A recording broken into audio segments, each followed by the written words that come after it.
Hello everyone, আজকেও চলে এসেছি একটা ছোট্ট ভিডিও নিয়ে। তো আজকে আমার একটা খুব ক্লোজ ফ্রেন্ডের ছিল বেবি শাওয়ার। আমার আগের চ্যানেলটায় যারা ছিলে তারা দেখেছো যে ওর অ্যানিভার্সারিতেও আমি গিয়েছিলাম, তখনও আমি ভিডিও করেছিলাম।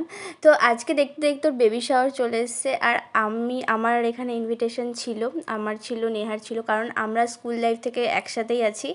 আর স্কুল লাইফে ও আমাদের খুব ক্লোজ ছিল। এখন পরিস্থিতির জন্য হয়তো ওর সাথে সেরকমভাবে একটা কথা হয় না, মানে কারোর সাথেই সেরকম কথা হয় না, কারণ ওর সংসার নিয়ে হয়তো ব্যস্ত আছে, আমরা আমাদের কাজবাজ নিয়ে ব্যস্ত। তবে সত্যি কথা বলতে একটা সময় খুব ক্লোজ ছিলাম আমরা। তো নেহাকে আমি এটা বলছিলাম যে বল আজকে আমরা কোথায় যাচ্ছি। তো ও কী ড্রেস পরেছে সেটাই বলছিল।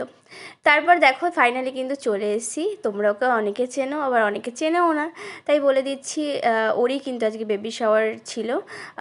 তো যাই হোক, ওকে কিন্তু দেখতে এত সুন্দর লাগছিল, মানে আমি কি বলবো, মানে আমারই নজর লেগে যাচ্ছিলো সত্যি কথাই। যখন কেউ মা হয় তার মুখে একটা আলাদাই সৌন্দর্য চলে আসে। তো তারপরে ফাইনালি দেখো নেহার আমি মিলে একটা গিফট কিনেছিলাম ওর জন্য, তো সেটাই আমরা আর কি দিচ্ছিলাম। তো ও মানে গিফটটা খুলে দেখলো, দেখে ও বলল যে হ্যাঁ পছন্দ হয়েছে, কারণ এখন আমি সব জায়গাতে গেলে আমাকে মানে ডবল ডবল ক্যারি করতে হবে। আমি বললাম হ্যাঁ, এই জন্যই বড়ো একটা ব্যাগ আমরা গিফট করেছিলাম ওকে। তো বললো যে ঠিক আছে, ওর খুব পছন্দও হয়েছে। তারপর আর কি এখান থেকে এখন দেখো নেহা কি করছে। নেহা বলছে যে চল সব গিফটগুলো নিয়ে আমরা বাড়িতে চলে যাই, কারণ হ্যাঁ এত গিফট পেয়েছে ও। তো আমরাই বলছিলাম যে চল, একটু পর পর এসে এত লোক এসে শুধু গিফটই দিয়ে যাচ্ছে ওকে।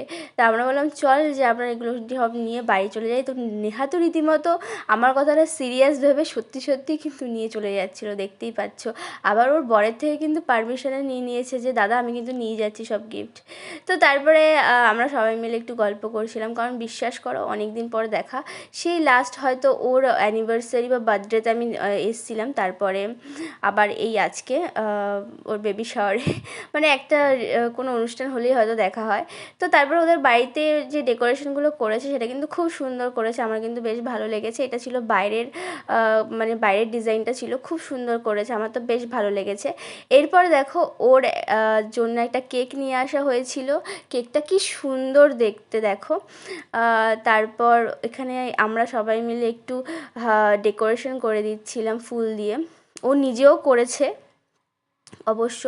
তো তারপরে দেখি ওরা কেক কাটছে না, মানে একটু লেট করছিলো, তাই জন্য আমি নেহাকে যে কী বলছিলাম আমি ভুলে গেছি। তো নেহাকে কিছু একটা বলছিলাম বলে আমরা হাসছিলামও। তো আসলে এটাই হয়, আসলে আমরা কোথাও গেলে না একজন আরেকজনকে নিয়ে খুব হারে চুগলি করি, আমাদের বেশ ভালো লাগে এটা করতে, যে কে কী করছে, কে কী পরে এসছে এটা নিয়ে। তো যাই হোক, আমি ওকে বলছিলাম দেখ আমার মুখটা কীরকম হলুদ হয়ে গেছে, মনে হচ্ছে আমারই গায়ে হলুদের অনুষ্ঠান চলছে এখানে। তো নেহা বলছে হ্যাঁ একদম এরপর তো যখন বিয়ে হবে, ও আবার বলছে যখন বিয়ে হবে তখন আমাদের এরকম সবাই মিলে আবার একসাথে হব। তো তারপরে এখানে দেখো ফাইনালি কিন্তু ওরা কেক কাটছে, সত্যি ফাইনালি অনেকটা লেট করে ওরা কেক কেটেছে। তো দুজনকে কিন্তু খুব সুন্দর লাগছে দেখতে, আমার তো তনুশ্রীকে সত্যি খুব সুন্দর লাগছিলো, চোখই সরাতে ইচ্ছা করছিল না।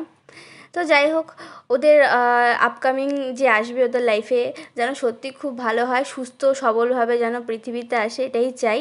সেই ছেলে হোক মেয়ে হোক যেই হোক না কেন, অবভিয়াসলি আমরা মিমি হব, আমরা খুব কিন্তু এক্সাইটেড। তো তারপরে আমরা চলে গেছিলাম খাওয়া দাওয়া করতে, কারণ বিশ্বাস করো অনেকটা লেট হয়েছিল।